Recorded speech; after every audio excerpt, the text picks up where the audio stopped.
नमस्कार दोस्तों, साथियों, भावी अध्यापकों। मैं सुनीता शर्मा एक बार अब फिर से अपने YouTube चैनल पर आपका स्वागत करती हूँ। दोस्तों, उम्मीद है आपका पढ़ाई का काम ठीक चल रहा होगा और मेरे द्वारा दिए गए नोट्स कुछ काम आ रहे होंगे आपको। देखिए, हमने हिंदी साहित्य का नामकरण और काल विभाजन के चैप्टर 2 का 2 नंबर लेक्चर डाला था, जिसमें मैंने 25 प्रश्न दिए थे। उम्मीद है आपको कुछ पसंद आए होंगे। बहुत ही इम्पोर्टेंट प्रश्न थे वो।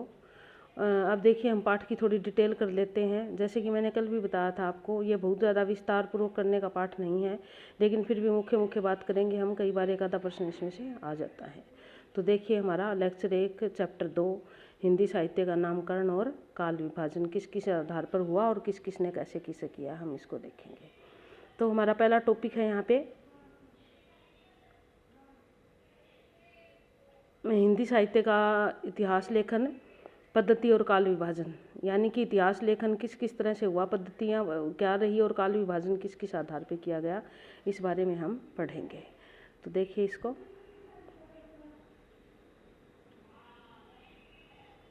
सबसे पहले यदि हम बात करें तो क्या आता है इसमें हमारा साहित्य का इतिहास लेखन के प्रति भारतीय दृष्टिकोण कैसा रहा था। यानी कि भारतीयों ने किस प्रकार का दृष्टिकोण अपनाया साहित्य लेखन के प्रति। तो भारतीयों का जो दृष्टिकोण था वो आदर्शवादी था, उनका दृष्टिकोण आध्यात्मवादी था और आदर्शवादी था। यानी कि इसी आधार पर उन्होंने साहित्य लेखन किया था।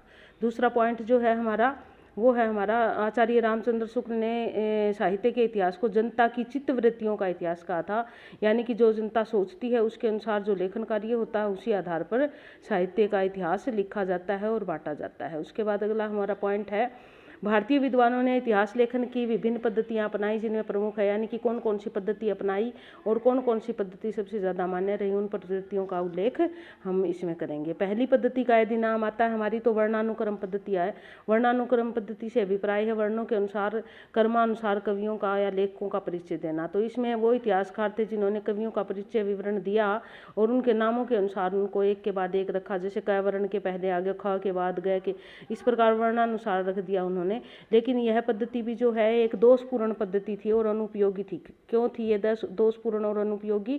क्योंकि इसका एक कारण था कि ये जो पद्धति थी हमारी दोषपूर्ण अनुपयोगी इसलिए थी क्योंकि इस पद्धति में बहुत सारे लोगों के नाम रखे गए थे, लेकिन उनका विवरण नहीं दिया गया था। जिसको हम इतिहास ग्रंथ नहीं कह सकते, उसको हम क्या कह सकते हैं, साहित्य कोश कह सकते हैं।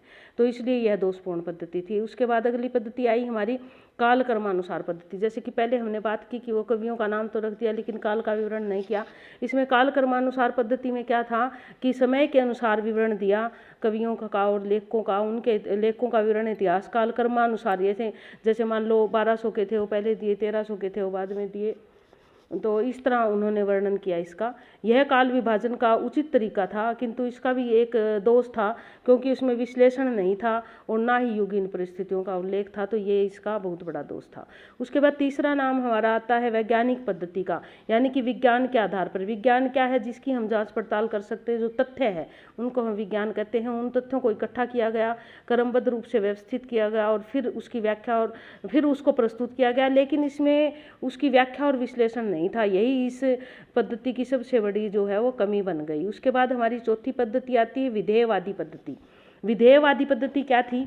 इसमें साहित्य का इतिहास लेखन में पद्धति सबसे अधिक उपयोगी मानी गई है क्योंकि इसमें जाति से अभिप्राय कोई विशेष जाति वर्ग से नहीं है, अपितु श्रेणी से है। जाति, वातावरण और परिस्थिति, यानी कि जाति, वातावरण और परिस्थितियों का समय अनुसार वर्णन किया जाता है इसमें, इस पद्धति में। इसकी शुरुआत करने वाले जो थे वो आचार्य रामचंद्र शुक्ल जी थे, जिन्होंने अनेक कवियों का प्रवृत्ति और समय के अनुसार और वातावरण और परिस्थिति के अनुसार विश्लेषण किया और उस आधार पर उन्होंने अपना काल विभाजन किया। यही कारण है कि आचार्य रामचंद्र शुक्ल का काल विभाजन सबसे अधिक मान्य है। उसके बाद हम बात करते हैं अगली, हिंदी साहित्य के इतिहास लेखन की परंपरा कब से शुरू हुई और इस परंपरा में किस किस का योगदान रहा। यदि हम शुरुआती दिनों की बात करें, हिंदी साहित्य परंपरा की बात करें, तो ये इतिहास लेखन का सूत्रपात यानी कि शुरुआत जो है वो मध्यकाल से ही हो गई थी। मध्यकाल यानी कि कब? जब भक्ति काल जिसको हम कहते हैं उस समय में ही हो गई थी। तो 84 वैष्णव की वार्ता और 252 वैष्णव की वार्ता थी। वैष्णव भक्त थे और इनकी नाभा दास ने भक्त काल में जो है वो इनकी इकट्ठी करी थी, ये रचनाएं लिखी थी। कवियों का उन्होंने पूरा इकट्ठा करके उल्लेख किया था, लेकिन उन कवियों का ही विवरण करना इतिहास नहीं बन जाता। ये जो है एक ग्रंथ था जिसको इतिहास की श्रेणी में नहीं रखा गया। हमने यहाँ उसका जिक्र इसलिए किया है क्योंकि वह भी एक इतिहास लिखने की श्रेणी में पहला कदम मान लीजिए, या आप यूँ कर लीजिए कि शुरुआत कैसे करनी है उसका थोड़ा सा जो है शुरुआत वहाँ से हो गई थी। इस प्रकार इसका जो है वो शुरुआत तो वहीं से हो गई थी। उसके बाद अगला आता है हमारा हिंदी साहित्य के इतिहास लेखन परंपरा की शुरुआत कब से हुई, यानी कि हम पहला इतिहास लेखन किसको मानते हैं। अगर इस परंपरा में हम पहला अगर कोई ग्रंथ या लेखक मानते हैं तो किसको मानते हैं। इसमें क्या था, हमारे एक फ्रेंच विद्वान थे जिनका नाम था गारसा दा तासी। बहुत बार आता है ये प्रश्न पेपरों में। गारसा दा तासी का जो है ना साहित्य लेखन इतिहास लेखन पहला इतिहास लेखन माना जाता है। तो इसका नाम था इस्तवार दा ला लेते और इंडो हिंदुस्तानी। 1839 में पहला भाग प्रकाशित हुआ और 1847 में इसका दूसरा भाग प्रकाशित हुआ। 2 भागों में प्रकाशित हुआ। इन्होंने क्या था कि बहुत सारे कवियों को इकट्ठा करके रख दिया, उनको थोड़ा थोड़ा उनका विवरण भी दिया, लेकिन न ये क्या था 2 भागों में प्रकाशित हुआ था। बहुत बड़ा ग्रंथ भी था, लेकिन परंपरा का पहला ग्रंथ होने के बाद भी ये इतिहास जो न सुव्यवस्थित नहीं था, लेकिन पहला ग्रंथ हम मानेंगे क्योंकि शुरुआत यहीं से हुई थी। या यूँ कहें हम कि इतिहास लेखन का यह एक रॉ मटेरियल था, यानी कि कच्चा जो है वो सामान तैयार कर दिया था यहाँ पे। उसके बाद दूसरा नाम आता है हिंदी साहित्य इतिहास लेखन में शिव सिंह सेंगर का। शिव सिंह सेंगर जो थे उन्होंने इतिहास हिंदी साहित्य का इतिहास लिखा। उसका नाम था शिव सिंह सरोज। नाम इम्पोर्टेंट है, नाम आपको याद रखना है थोड़ा सा। 1883 में निकला था। इसमें लगभग 1000 कवियों का जीवन चरित्र साहित्यिक विवरण के साथ प्रस्तुत किया गया था। तो उसके बाद जो है अगला नाम हमारा आता है, लेकिन इसमें भी एक त्रुटि थी कि उनका जीवन चरित्र तो लिख दिया लेकिन उसके बारे में पूरा विवरण नहीं दिया गया, इसलिए यह भी एक पूर्ण रूप से साहित्य का इतिहास नहीं माना जाता। उसके बाद तीसरा नाम आता है हमारा जॉर्ज ग्रियर्सन का। जॉर्ज ग्रियर्सन जिन्होंने हिंदी साहित्य का इतिहास लिखा, उन्होंने बहुत सारी कोशिश की कि परिस्थितियों अनुसार और अलग अलग भागों में उसको विभक्त करे। 1888 में लिखा था। नाम था the vernacular literature of Hindustan. इस नाम से उनका ग्रंथ प्रकाशित हुआ था। प्रकाशित कहाँ हुआ था, एशियाटिक सोसाइटी ऑफ बंगाल की एक पत्रिका निकलती थी, उसमें एक विशेषांक रूप में प्रकाशित हुआ था। तीनों चारों चीज़ें इसकी याद रखने की है आपकी। इस ग्रंथ में पहली बार कवियों और लेखकों का विवरण काल क्रमानुसार वर्गित किया गया था, यानी कि कवियों और लेखकों को एक वर्ग में रखा गया। ये इस वर्ग का था, ये इस वर्ग का था, और उसको समय अनुसार वर्ग में रखा गया, और उनकी प्रवृत्तियां भी थोड़ी थोड़ी दी गई थी कि किस प्रकार का साहित्य लेखन इन्होंने किया है। यह जो था काल विभाजन वो 11 अध्यायों में बटा हुआ था और अंग्रेजी भाषा में लिखा गया था, ये ध्यान रखने की जरूरत है। और इन्होंने भक्ति काल को सबसे अधिक प्रमुखता दी थी। आदिकाल में भी कई पार्ट इन्होंने भक्ति काल के रख दिए थे, जिस समय को आजकल हम आदिकाल कहते हैं। और भक्ति काल को इन्होंने साहित्य जो न भारत के हिंदी साहित्य की सबसे प्रमुख उपलब्धि मानकर इसको स्वर्ण युग का नाम दे दिया था, यानी कि उसको उन्होंने कहा था कि ये स्वर्ण युग है। उसके बाद अगला नाम आता है हमारा मिश्र बंधुओं का। मिश्र बंधु जो था वो 3 भाई थे जिनके ग्रंथ का नाम था मिश्र बंधु विनोद, और इसकी प्रकाशन तिथि थी 1913 में पहला भाग प्रकाशित हुआ और 1914 में दूसरा भाग प्रकाशित हुआ। अब दोनों भाग जो प्रकाशित हुए, पहले में 3 पार्ट थे और दूसरे में 1 पार्ट था। लगभग 5000 कवियों का विवरण उन्होंने इसमें दिया, लेकिन यह भी व्यवस्थित नहीं था और बहुत लंबा चौड़ा था और इसको परिस्थितियों अनुसार नहीं बांटा गया था। इस कारण यह बहुत ज़्यादा मान्य नहीं रहा। इसे 8 कालखंडों में बांटा गया। 8 कालखंडों में वैसे मूलतः 5 में बांटा गया था। 5 को फिर आगे एक के 2 पार्ट 3 के करके 8 में हो गया था वो, इस प्रकार। और इसकी जो पद्धति थी वो तुलनात्मक पद्धति थी, यानी कि तुलनात्मक पद्धति से लिखा गया हिंदी साहित्य का इतिहास था। उसके बाद हमारा अगला नाम आता है आचार्य रामचंद्र शुक्ल का, जो बहुत ही इंपॉर्टेंट है। कई चीज़ें हैं इससे संबंधित, कई प्रश्न आ जाते हैं। इनका नाम हिंदी साहित्य के इतिहास लेखन में सबसे ऊपरी है, यानी कि सबसे ज़्यादा इनका इतिहास लेखन मान्य है। इन्होंने 1929 में हिंदी साहित्य का इतिहास लिखा था और यह सबसे मान्य रहा। और आज भी हम इतिहास का अगर काल विभाजन की बात करते हैं तो इन्हीं के काल विभाजन को सबसे अधिक मान्यता मिलती है। क्यों? क्योंकि इन्होंने जो है वो उस समय की परिस्थितियों का, साहित्यिक प्रवृत्तियों का विकास के अनुसार विभाजन किया और इनका काल विभाजन सर्वाधिक प्रचलित है। और उन परिस्थितियों के और प्रवृत्तियों के अनुसार इन्होंने सन के अनुसार अपना 4 भागों में काल विभाजन किया। उसके बाद अगला नाम आता है हमारा विभिन्न विद्वानों द्वारा किया गया नामकरण, यानी कि हिंदी साहित्य के इतिहास को क्या क्या नाम दिया। तो सबसे पहला नाम जो है हमारा जॉर्ज ग्रियर्सन का, जिन्होंने काल विभाजन 11 भागों में किया था। 700 ईस्वी से लेकर 1857 ईस्वी तक के समय को इन्होंने किस में बांटा? 11 भागों में बांटा। तो ये जो है हमारा इसका पहला इनका चारण काल था और अंतिम महारानी विक्टोरिया का शासन काल था। इस प्रकार 11 भागों में बांटा। इन्होंने भक्ति काल को सबसे ज़्यादा महत्वपूर्ण स्थान दिया। दूसरा नाम आता है हमारा मिश्र बंधुओं का, जिन्होंने काल विभाजन संवत और सन में अंतर होता है। संवत जो है 54 साल आगे चलता है और सन पीछे चलता है, तो इसलिए इन्होंने संवत 700 से लेकर अब तक के समय को 5 भागों में विभक्त किया। पहला था प्रारंभिक काल, दूसरा था माध्यमिक काल और तीसरा था अलंकृत काल, चौथा परिवर्तन काल और 5वां वर्तमान काल। तो इन्होंने प्रारंभिक, माध्यमिक और वर्तमान को जो है ना पूर्वा और उत्तरा में करके 2-2 पार्ट कर दिए थे, तो इस प्रकार 8 भागों में विभक्त हो गया था इनका। उसके बाद हमारा अगला नाम आता है आचार्य रामचंद्र शुक्ल का काल विभाजन। इन्होंने संवत 1050 से 1984 तक के समय को 4 भागों में बांटा। जो सबसे ज़्यादा मान्य है संवत 1050 संवत है, ध्यान देना, विक्रमी संवत जो भारतीय साल होते हैं। 1984 तक के समय को इन्होंने 4 भागों में बांटा। पहला था वीरगाथा काल, जिसका समय 1050 से 1375 विक्रमी संवत था। दूसरा जो था वो भक्ति काल, जिसका 1375 से 1700 विक्रमी संवत था। और तीसरा था जो रीतिकाल, ये यहाँ लिखना भूल गए, रीतिकाल ये टाइप नहीं हुआ, कई बार गड़बड़ हो जाती है। रीतिकाल है हमारा इसका नाम। रीतिकाल जो था वो 1700 से 1900 तक का समय था। और गद्य काल जो था हमारा वो संवत 1900 से लेकर 1984 तक का समय जो था वो गद्य काल में आया था। इस प्रकार इन्होंने 4 भागों में बांटा। एक चीज़ और थी, इन्होंने रामचंद्र शुक्ल ने दोहरा नामकरण किया था। एक तो पहले हमने पढ़ा है, दूसरा और उन्होंने दिया, आदि काल दिया वीरगाथा काल को, पूर्व मध्य काल दिया भक्ति काल को, और उत्तर मध्य काल दिया रीति काल को, और आधुनिक काल को इन्होंने गद्य काल भी नाम दिया है। ये याद रखने की जरूरत है, कई बार पेपर में आ जाता है ये नामकरण किस किसने दिए हैं, तो ये हम चारों जो है याद करेंगे दोनों इनके साथ। उसके बाद है हमारा डॉक्टर राम कुमार वर्मा काल विभाजन। इन्होंने अपने ग्रंथ में, इनके ग्रंथ का नाम था हिंदी साहित्य का आलोचनात्मक इतिहास, यानी कि क्या नाम था, हिंदी साहित्य का आलोचनात्मक इतिहास। ये 1938 में प्रकाशित हुआ। इन्होंने विक्रमी संवत 700 से अब तक के समय, यानी कि जब तक इतिहास लेखन किया तब तक के समय को 5 भागों में बांटा।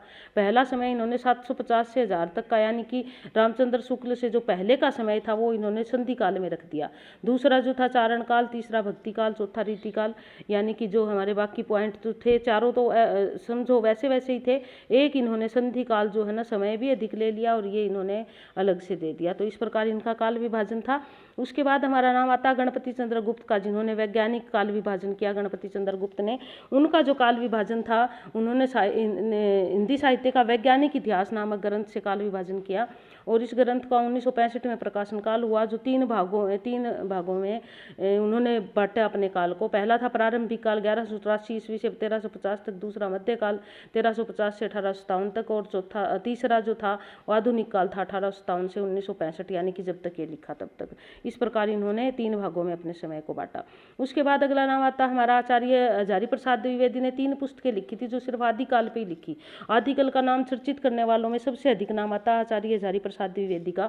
उन्होंने पहले आदिकाल को आदिकाल नाम दिया, फिर स्वयं ही उसको नकार दिया कि नहीं आदिकाल नहीं है ये तो जो है ना इसमें अपभ्रंश काल हो सकता है, इसमें रासो काल हो सकता है, लेकिन फिर उन्होंने आदिकाल को ही स्वीकार कर लिया। तो इसी चीज़ को लेकर उन्होंने 3 ग्रंथ लिख दिए। हिंदी साहित्य की भूमिका, हिंदी साहित्य का उद्भव और विकास, ये कई बार आ जाता है, हिंदी साहित्य का उद्भव और विकास, हिंदी साहित्य का आदिकाल। इन सब के जो ना रचनाकार थे वो आचार्य हजारी प्रसाद द्विवेदी थे, जो महावीर प्रसाद द्विवेदी के छोटे भाई थे, हजारी प्रसाद द्विवेदी। उसके बाद आता है हमारा विभिन्न कालखंडों के नामकरण के बारे में। ये भी कई बार प्रश्न मोटा मोटा कई बार पूछ लिया जाता है कि इसको ये नाम किसने दिया। तो सबसे ज़्यादा विवादित नाम रहा आदिकाल और रीतिकाल। बाकी नाम तो 2 काल जो है हमारे वो इतने विवादित नहीं रहे। आदिकाल का नाम सबसे अधिक नामों से नवाजा गया, जैसे कि आदिकाल को वीरगाथा काल कहा किसने, रामचंद्र शुक्ल ने, वीरगाथा काल। इसके अतिरिक्त उन्होंने आदिकाल को और क्या कहा था, आदिकाल तो कहा ही है इन्होंने। उसके बाद लेकिन आदिकाल इन्होंने बाद में कहा, पहले आदिकाल नाम जो था हजारी प्रसाद द्विवेदी ने दिया था, इसलिए आदिकाल नाम उनके नाम से जाना जाता है। उसके बाद डॉक्टर राम कुमार वर्मा और जॉर्ज ग्रियर्सन ने इसको चारण काल नाम दिया, और महावीर प्रसाद द्विवेदी ने इसको बीजवपन काल दिया। जैसे कि मैंने आपको बताया था महावीर प्रसाद द्विवेदी ने 3 रचनाएं लिखी इसकी। उसके बाद अगला आता है हमारा राहुल सांकरत्यायन ने इसको सिद्ध सामंत युग कहा, मिश्र बंधुओं ने इसको आरंभिक काल कहा, और गणपति चंद्र गुप्त ने इसको प्रारंभिक काल कहा, विश्वनाथ प्रताप ने इनको वीर काल कहा और डॉक्टर बच्चन सिंह ने इसको अपभ्रंश काल कहा। इस प्रकार आदिकाल के बहुत सारे नाम दिए गए। उसके बाद दूसरा नाम आता है हमारा भक्ति काल का। यदि भक्ति काल की बात करें तो हमारे अधिकतर विद्वान भक्ति काल को भक्ति काल नाम से ही सहमत है। कुछ एक विद्वानों ने उसको पूर्व मध्य काल का नाम दिया है। उसके बाद बात आती है हमारी रीतिकाल की। रीतिकाल का ही मैंने कहा कि नामकरण कई हुए। रीतिकाल के भी रामचंद्र शुक्ल ने इसको रीतिकाल ही नाम दिया। कल की जगह काल आएगा, ये थोड़ा ध्यान दे लेना। मिश्र बंधुओं ने इसको अलंकृत काल कहा। विश्वनाथ प्रताप ने इसको श्रृंगार काल कहा। रमाशंकर शुक्ल ने कला काल कहा। ये काफी इंपॉर्टेंट है, कई बार आ जाता कला काल किसने कहा। डॉक्टर भागीरथ मिश्र ने इनको रीति श्रृंगार काल कहा। इस प्रकार श्रृंगार काल के भी अलग अलग नाम दिए। आधुनिक काल को अधिकतर विद्वानों ने आधुनिक काल ही कहा है। कुछ विद्वान इसको गद्य काल की संज्ञा देते हैं, कुछ इसको वर्तमान काल कहते हैं। बस इतना ही है आधुनिक काल के बारे में। तो उसके बाद फिर हमारी यहाँ एक छोटा सा टॉपिक है हमारा आदिकाल का, जो इसी में से निकला है। हम थोड़ी सी उसकी प्रवृत्तियों के बारे में भी जान लेंगे, आदिकाल की क्या प्रवृत्तियाँ थी।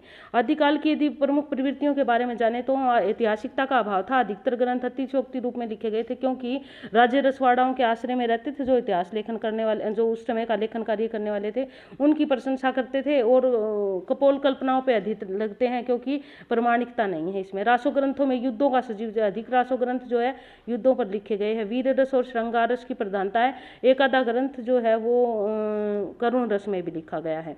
उसके बाद राष्ट्रीयता का अभाव है, क्योंकि उन लोगों की प्रशंसा करता ही उनका उद्देश्य था।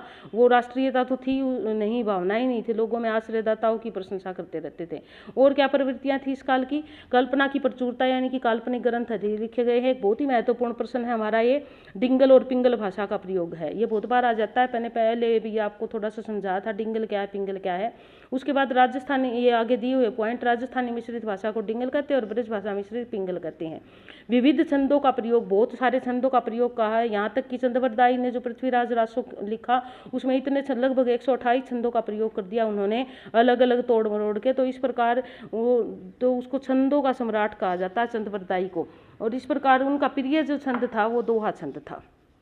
आगे ये बहुत बार पूछा जाता है कि आदिकालीन कवियों का प्रिय छंद कौन सा था, तो आपको ये थोड़ा सा याद करना पड़ेगा।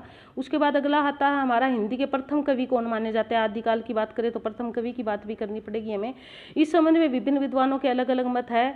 कुछ विद्वान कुछ को मानते हैं, कुछ, लेकिन अधिकतर विद्वान जो सहमत है हमारे राहुल शंकर त्याग जी ने, जिनको माना है, राहुल शंकर त्याग जी ने माना है सरहपाद को, यानी कि जो जैन कवि थे उनको सरहपाद को प्रथम कवि माना है उन्होंने। गणपति चंद्र गुप्त जो है शालिभद्र सूरी को मानते हैं कि ये, और कुछ लोग जैन कवि देवसेन को भी प्रथम कवि मानते हैं।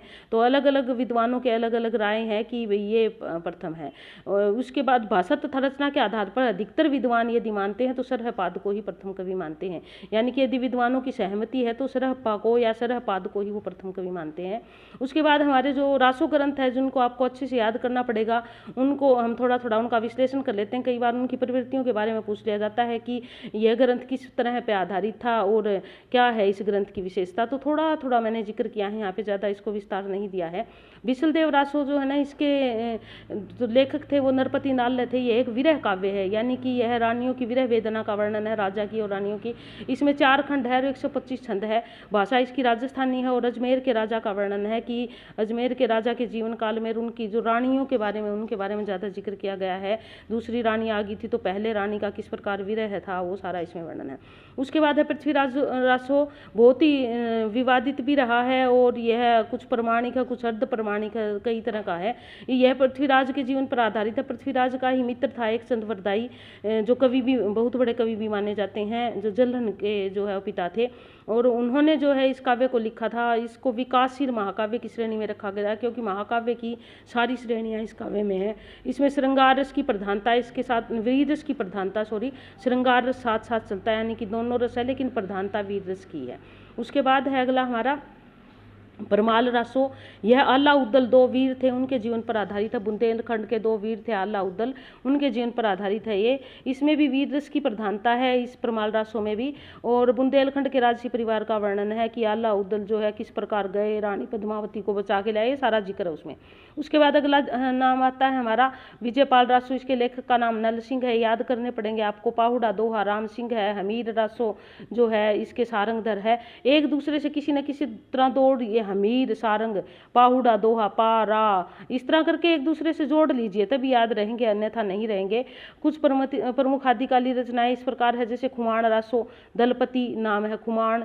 खुमाण क्या होता है, किसी चीज को हम जब बंद करके रख देते हैं उसको खुमाण कहते हैं। दलपति, दलिया, दल होता है, या वो भी जब तक बंद रहता है तो वो इंपॉर्टेंट होता है, उसकी महत्व तभी तक होता है। तो इस प्रकार एक दूसरे से जोड़ लीजिए, तभी याद रहेंगे, अन्यथा हम रासो काव्य भूल जाते हैं। और सबसे इंपॉर्टेंट पोर्शन है, एक आधा प्रश्न इसी का आता है। ढोला मारूदा दूहा कुशल लाभ का है, यह एक विरह काव्य है। यह भी पदावली पद्मावत की है। और प्रकाश, परमात्मा प्रकाश जो हिंदू का है। खालिक बारी जो है वो अमीर खुसरो की है। खालिक बारी क्या है, कई बार ये प्रश्न आ जाता है। यह एक शब्दकोश है जो अरबी फारसी भाषा का शब्दकोश है। उसके बाद प्रमुख आदिकालीन रचनाएं हैं जिनका जिक्र हम यहाँ करेंगे। पहले तो हम करेंगे सिद्ध प्रथा, यानी कि सिद्ध के कौन थे। सिद्ध संप्रदाय और नाथ संप्रदाय, दो संप्रदायों की बात करेंगे हम।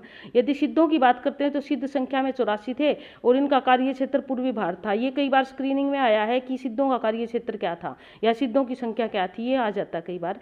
तो इनका जो है ये परोक्ष रूप से बौद्ध धर्म से इनका संबंध था। बौद्ध धर्म की शाखा थी वज्रयानी। वज्रयानी वाले आगे जाकर सिद्ध बने, ऐसा कहा जाता है, यानी कि इनका परोक्ष रूप से बौद्ध धर्म से संबंध था।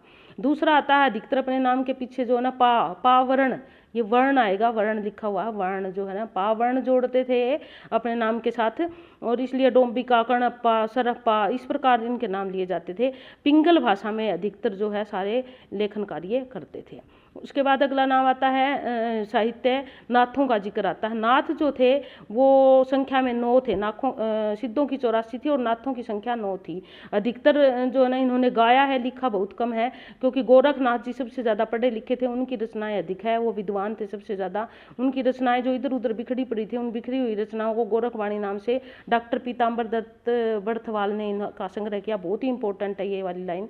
उसके बाद नाथों में सबसे अधिक विद्वान गोरखनाथ थे। इन्होंने संस्कृत में और देश भाषा में दोनों में लिखा। या यूं कहिए कि गोरखनाथ को गद्य साहित्य का प्रथम लेखक माना जाता है। गोपीचंद भर्तृहरि जो है ना, इनकी बहुत ही इंपॉर्टेंट रचना है। उसके बाद कुछ प्रमुख आदिकालीन रचनाएं, जैन साहित्य, भारत के पश्चिम क्षेत्र में जैन साहित्य पनपा, इन्होंने प्राकृत भाषा को अपनाया। जैन साहित्य के लेखक स्वयंभू को अपभ्रंश का वाल्मीकि कहा जाता है, ये इंपॉर्टेंट है प्रश्न। जैन साहित्य के स्वयंभू को अपभ्रंश का वाल्मीकि कहा जाता है। इनका ग्रंथ पौमचर्यु जो ग्रंथ है वो रामचरित पर, यानी कि राम की कथा है उसमें। तो इस प्रकार जो, उम्मीद करती हूँ कि आपको मेरी ये वीडियो पसंद आई होगी। पूरी वीडियो को देखने के लिए आपका बहुत धन्यवाद। और आप मेरे चैनल को देखते रहिए। मेरी वीडियो अगर अच्छी लगे तो शेयर करें और लाइक करें, और मेरे चैनल को सब्सक्राइब अवश्य करें, क्योंकि ऐसा करोगे तो मुझे भी प्रोत्साहन मिलेगा और मैं आगे आपके लिए अच्छी अच्छी वीडियो लेकर आऊँगी। दूसरा लेक्चर लेकर जल्दी हाजिर होंगी। धन्यवाद।